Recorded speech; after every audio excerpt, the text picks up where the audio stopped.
Hi all, അസ്സലാമലൈക്കും. Welcome back to Silna's kitchen. ഇന്നത്തെ recipe നല്ല വെറൈറ്റി ആയിട്ടുള്ള ഒരു അടിപൊളി സിമ്പിൾ ഈവനിങ് സ്നാക്സിൻ്റെ റെസിപ്പിയാണ്.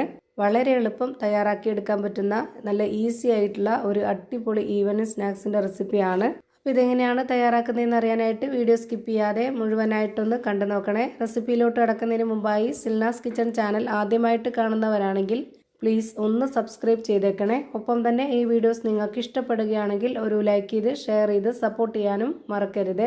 ഇനി നമുക്ക് ഇതെങ്ങനെയാണ് തയ്യാറാക്കുന്നതെന്ന് നോക്കാം. ഇതിനായി ആദ്യം തന്നെ സ്റ്റവിലേക്ക് ഒരു പാൻ വെച്ച് കൊടുത്ത് ഫ്ലെയിം ഓൺ ആക്കി കൊടുത്തിട്ടുണ്ട്. ഇതിലേക്ക് കുറച്ച് ഓയിൽ ഒഴിച്ചു കൊടുക്കാം. അപ്പോൾ ഞാനിതിലേക്ക് കുറച്ച് ഓയിൽ ഒഴിച്ചു കൊടുത്തിട്ടുണ്ട്. ഇനി ഇതിലേക്ക് വേണ്ടത് സബോള ചെറുതായിട്ട് കട്ട് ചെയ്തെടുത്തിട്ടുള്ളതാണ്. ഒരു സബോളയും ഒരു തക്കാളിയും 2 പച്ചമുളകും കട്ട് ചെയ്ത് ഇതിലേക്ക് ഇട്ട് കൊടുക്കുന്നുണ്ട്. ഇതേപോലെ എല്ലാം ചെറുതായിട്ട് കട്ട് ചെയ്ത് ഇട്ട് കൊടുക്കുക, എങ്കിലേ ഈ ഒരു കൂട്ട് കറക്റ്റായിട്ട് പരുവത്തിന് കിട്ടുള്ളൂ. ഇനി ഇതിലേക്ക് കുറച്ച് കറിവേപ്പില ഇട്ട് കൊടുക്കാം. മല്ലിയിലയുടെ ഫ്ലേവർ ഇഷ്ടമുള്ളവർ അതുകൂടി ഇട്ട് കൊടുക്കാവുന്നതാണ്. അടുത്തതായി ഞാൻ ഇതിലേക്ക് വെളുത്തുള്ളി ഇഞ്ചി ചതച്ചതാണ് ഇട്ട് കൊടുക്കുന്നത്. ഇതുപോലൊരു സ്പൂൺ അളവിൽ ഇട്ട് കൊടുക്കുന്നുണ്ട്. ഇനി ഇതെല്ലാം കൂടി നല്ലപോലെ ഒന്ന് ഇളക്കി കൊടുത്തതിന് ശേഷം ഇതൊന്ന് അടച്ചു വെച്ചിട്ട് നന്നായിട്ടൊന്ന് വേവിച്ചെടുക്കാം. ഈ ഒരു കൂട്ട് നല്ലപോലെ ഒന്ന് വെന്ത് കിട്ടണം. ഒരു 5 മിനിറ്റ് നേരം ആകുമ്പോഴേക്ക് ഈ ഒരു കൂട്ട് നന്നായിട്ട് വെന്ത് കുഴഞ്ഞു വന്നിട്ടുണ്ടാവും. ഇതാണ് കറക്റ്റ്. ഇനി അടുത്തതായിട്ട് ഇതിലേക്ക് പൊടികൾ ഇട്ട് കൊടുക്കാം. അതിനായി ഇവിടെ 1/2 സ്പൂൺ അളവിൽ മുളക് പൊടി ഇട്ട് കൊടുക്കുന്നുണ്ട്. ഇനി ഒരു നുള്ള് പെരിഞ്ജീരകപ്പൊടി, മഞ്ഞൾപ്പൊടി, ഗരം മസാലപ്പൊടി ഇത്രയും ഇട്ട് കൊടുക്കുന്നുണ്ട്. ഇതിൻ്റെ കൂടെ തന്നെ ആവശ്യത്തിനുള്ള ഉപ്പും കൂടെ ഇട്ട് കൊടുത്തിട്ട് ഇത് നല്ലപോലെ ഒന്നുകൂടെ ഇളക്കി കൊടുക്കാം. ഇതിലെ ഈ ഒരു പൊടികളുടെ പച്ചമണം മാറുന്നവരേക്കും 1 മിനിറ്റ് നേരം ഒന്ന് അടച്ചു വെച്ചിട്ട് വേവിച്ചെടുക്കണം. ഈ ഒരു പരുവത്തിലാണ് ഇത് വേവിച്ചെടുക്കുന്നതെങ്കിൽ നല്ല പ്രത്യേക ടേസ്റ്റും മണമൊക്കെ ഉണ്ടാവും.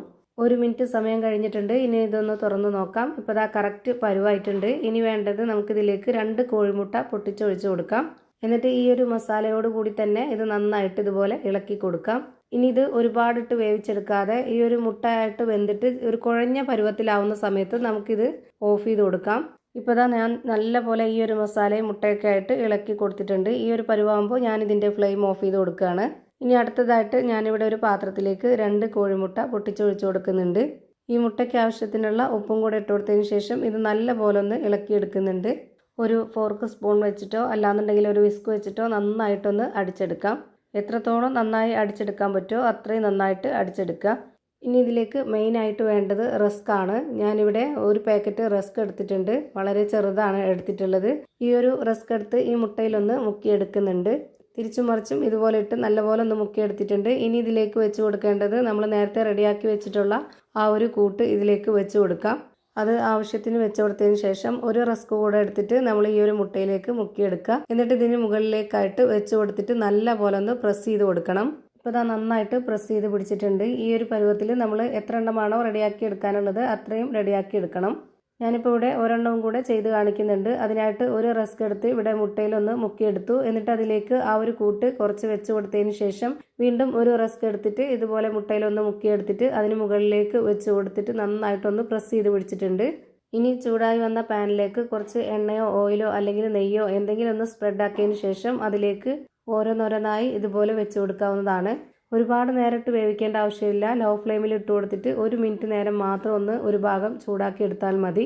ഇപ്പോൾ ഇതിൻ്റെ മുകളിലേക്കായിട്ട് കുറച്ചുകൂടി എണ്ണ ഒഴിച്ചു കൊടുക്കുന്നുണ്ട്. വളരെ കുറച്ച് ഒഴിച്ചു കൊടുത്താൽ മതി. എത്ര സമയമാണോ വേവാനായിട്ട് എടുക്കുന്നത് അത്രയും സമയം വരെ ലോ ഫ്ലെയിമിൽ തന്നെ വേവിച്ചെടുക്കുക, എങ്കിലേ എല്ലാം ഒരുപോലെ കിട്ടുള്ളൂ. ഇപ്പോൾ ഒരു ഭാഗം ഇതിൻ്റെ വെന്ത് കിട്ടിയിട്ടുണ്ട്. ഇനി നമുക്കിതൊന്ന് തിരിച്ചിട്ട് കൊടുക്കാം. അതിനോടൊപ്പം തന്നെ നമ്മളിത് ഇടയ്ക്കിടയ്ക്കൊന്ന് പ്രസ് ചെയ്ത് കൊടുക്കണം. അപ്പോൾ ഈ ഒരു കൂട്ടൊക്കെ നന്നായിട്ട് ആ ഒരു റസ്കിൽ നല്ല പോലെ പിടിച്ച് വരുമ്പോൾ നല്ല ടേസ്റ്റ് ആയിരിക്കും. നമ്മുടെ ഈ ഒരു റസ്കൊക്കെ മുട്ടയിൽ മുക്കിയെടുത്ത കാരണം ഒരു നല്ല സോഫ്റ്റ് ആയിട്ടാണ് കിട്ടിയിട്ടുള്ളത്. ഈ ഒരു രീതിയിൽ വേവിച്ചെടുക്കുമ്പോൾ ഒരു പ്രത്യേക വെറൈറ്റി ടേസ്റ്റാണ്. എന്തായാലും ഒന്ന് ട്രൈ ചെയ്ത് നോക്കുക, എല്ലാവർക്കും ഇഷ്ടമാവും. ഞാനിവിടെ തിരിച്ചും മറിച്ചൊക്കെ ഇട്ട് കൊടുത്തിട്ട് നല്ല പോലെ വേവിച്ചെടുത്തിട്ടുണ്ട്. നമ്മുടെ വീട്ടിൽ വരുന്ന ഗസ്റ്റുകൾക്കൊക്കെ വെറൈറ്റി ആയിട്ട് ചെയ്ത് കൊടുക്കാൻ പറ്റുന്ന ഒരു അടിപൊളി ഐറ്റമാണ്. ഇതിൻ്റെ അകം എങ്ങനെയാണ് ഇരിക്കുന്നതെന്ന് അറിയാനായിട്ട് ഇതൊന്ന് പൊട്ടിച്ച് കാണിക്കുന്നുണ്ട്. അപ്പോൾ ഇത്രയേ ഉള്ളൂ ഇന്നത്തെ വീഡിയോ. വീഡിയോ ഇഷ്ടമായാൽ ലൈക്ക് ചെയ്യാനും കമൻറ്റ് ചെയ്യാനും ഷെയർ ചെയ്യാനും മറക്കരുത്. പുതിയൊരു വീഡിയോയുമായി വീണ്ടും വരും. Thank you for watching.